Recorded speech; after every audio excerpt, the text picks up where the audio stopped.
kesehatan, rahmat dan hidayahnya sehingga kita dapat berkumpul di ruangan ini dalam rangka diseminasi rencana tindak lanjut program peningkatan kompetensi guru PJOK tahun 2024 yang mempunyai judul meningkatkan kolaborasi dan partisipasi siswa melalui permainan tradisional dalam rangka memperingati Hari Guru Nasional tahun 2024. Tidak lupa sholawat beriring salam marilah kita panjatkan kepada Nabi kita Muhammad SAW. Semoga dengan memanjatkan sholawat itu mari kita mendapatkan syafaat beliau di hari akhir nanti. Yang terhormat Ibu Kepala Sekolah SPD Tayati SPD SD, yang saya hormati Bapak dan Ibu guru serta tenaga kependidikan SD Negeri 10 Muara Bahan. Pada hari ini saya bermaksud menyampaikan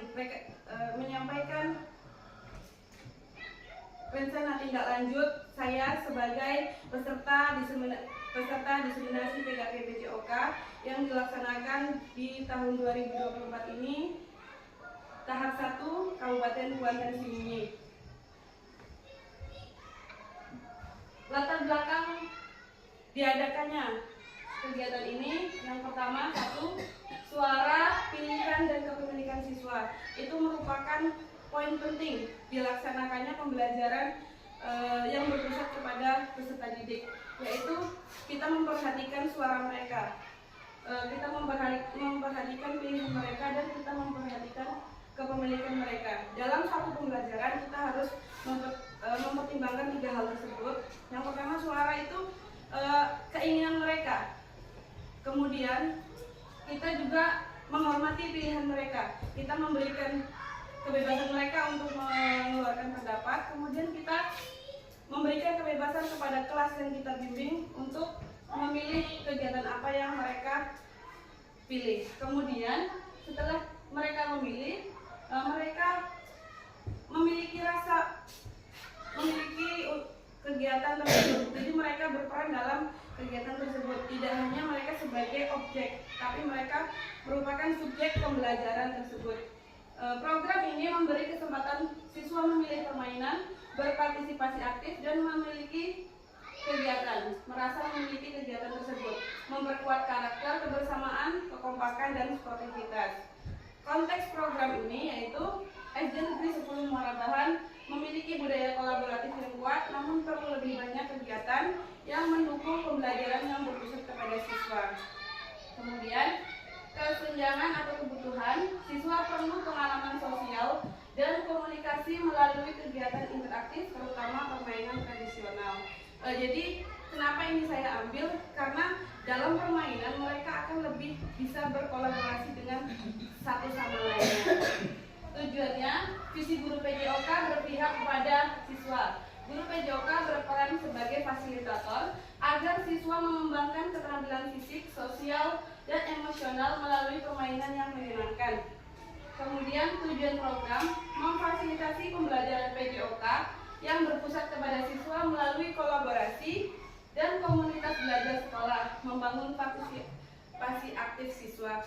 Jadi pada pembelajaran ini saya sebagai fasilitator akan bekerja sama dengan kombel kita, yaitu kombel kompak ya, kombel yang ada di sekolah kita untuk melaksanakan kegiatan tersebut. Capaian, langkah-langkah dan hasil. Capaian dan indikator, siswa aktif berpartisipasi. Indikatornya, tingkat partisipasi siswa di atas 80% dari jumlah siswa yang ada di sekolah ini. Meningkatnya kolaborasi siswa dan guru, indikatornya refleksi yang positif. Langkah-langkah yaitu pertama, menyusun daftar permainan tradisional sesuai minat siswa. Besok pada saat sosialisasi sekaligus saya akan memperkenalkan beberapa permainan tradisional yang mungkin bisa dipilih oleh siswa, atau mungkin ada permainan tradisional yang diusulkan oleh siswa. Kemudian mengadakan diskusi dengan siswa untuk memilih permainan, kemudian membagi peran dan tanggung jawab siswa dalam kegiatan. Jadi perannya tidak hanya sebagai pemain, nanti siswa juga ada yang berperan sebagai official atau manajer tim, ada juga yang nanti berperan sebagai wasit. Ya seperti kita mengadakan sebuah acara, mereka juga berperan sebagai panitianya, tidak hanya sebagai peserta, tidak hanya sebagai objek kegiatan, tapi mereka merupakan subjek kegiatan tersebut. Struktur program dan mitra komunitas. Skala program, target peserta kelas 4 sampai 6 usia 9 sampai 12 tahun dilaksanakan di halaman sekolah pada hari guru. Ini tidak menutup kemungkinan kita menambahkan kelas 1 sampai dengan kelas 3, tetapi mungkin dengan permainan yang akan mereka pilih nantinya. Jadi tidak hanya terbatas kelas 4 sampai 6, ini hanya kemarin sebagai rencana tindak lanjut saja, tapi tidak menutup kemungkinan nanti kita bisa mengusulkan kelas 1 dan kelas 3. Kemudian kolaborasi, guru PJOK sebagai fasilitator, komunitas kompak melibatkan guru lain dan staf sekolah untuk mendukung kegiatan ini. Jadi pada kesempatan ini saya juga memohon kepada Bapak Ibu guru yang lain agar kita bisa saling berkolaborasi menyukseskan kegiatan ini. Kemudian kapasitas kelas atau sekolah, SD kita memiliki lapangan yang cukup luas. Kalau misalnya pun dilaksanakan permainan gobak sodor, bisa dibuat lapangannya. Kemudian permainan yang lain, lapangan kita cukup luas. Terus untuk alat-alat misalnya seperti tali atau pembatas, kita bisa mengadakannya mungkin ada di gudang. Kapasitas kolaborasi, dukungan dari komunitas belajar kompak untuk membantu kelancaran kegiatan tersebut. Kemudian rencana evaluasi partisipasi dan hasil. Kita nanti akan mengumpulkan umpan balik siswa melalui survei dan refleksi yang kita bagikan setelah kegiatan tersebut. Nanti setelah itu bisa kita olah bagaimana hasil refleksi, hasil survei. Kemudian kita bisa melakukan refleksi tentang kegiatan tersebut. Bisa kita lakukan pada hari itu atau bisa di tanggal 26-nya. Kemudian alat evaluasi, 1 survei, kemudian refleksi yang ditulis siswa, dan wawancara singkat yang nanti kita ambil beberapa sampel saja. Kemudian kemungkinan tantangan dan solusi. Tantangan yang mungkin ada pada kegiatan besok, 1, kurangnya minat siswa pada permainan tertentu.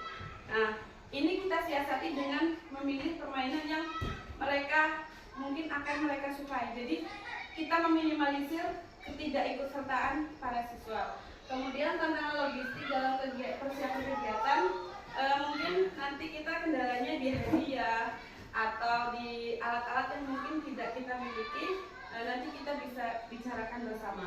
Kemudian solusi, melibatkan siswa dalam pembinaan permainan untuk meningkatkan minat dan membentuk tim kecil dari anggota kompak untuk menangani logistik. Nah, itu nanti kita bisa bahas pada pertemuan kita selanjutnya. Kemudian rencana implementasi jangka pendek, timeline pelaksanaan minggu berikutnya, sosialisasi program, pemilihan permainan, dan pembagian peran, serta pelaksanaan pada hari guru dan evaluasi partisipasi siswa. Pada slide selanjutnya, ini timelinenya. Sosialisasi akan kita laksanakan di tanggal 16 sampai 18. Bisa di hari Sabtu besok. Mungkin kita sosialisasi kan karena kelas kita terbagi 2 ya, kelas atas dan kelas bawah itu masuknya tidak bersamaan. Jadi mungkin saya bagi pemilihannya nanti di hari Sabtu dan hari Senin. Kemudian setelah memutuskan permainan apa yang akan kita laksanakan, nanti kita akan berkoordinasi lebih lanjut bagaimana teknis kegiatannya. Kemudian pada tanggal 19 sampai 23 November pembagian peran dan pendaftaran. Pembagian perannya tidak hanya peran siswa, tapi peran kita sebagai kombel atau komunitas belajar kompak sebagai fasilitator. Kemudian pelaksanaan tanggal 25 November dan kemudian tanggal 26 November kita adakan evaluasi kegiatannya. Selanjutnya, mungkin itu saja yang bisa saya sampaikan. Sekiranya ada usul atau masukan, kami persilahkan. Assalamualaikum warahmatullahi wabarakatuh.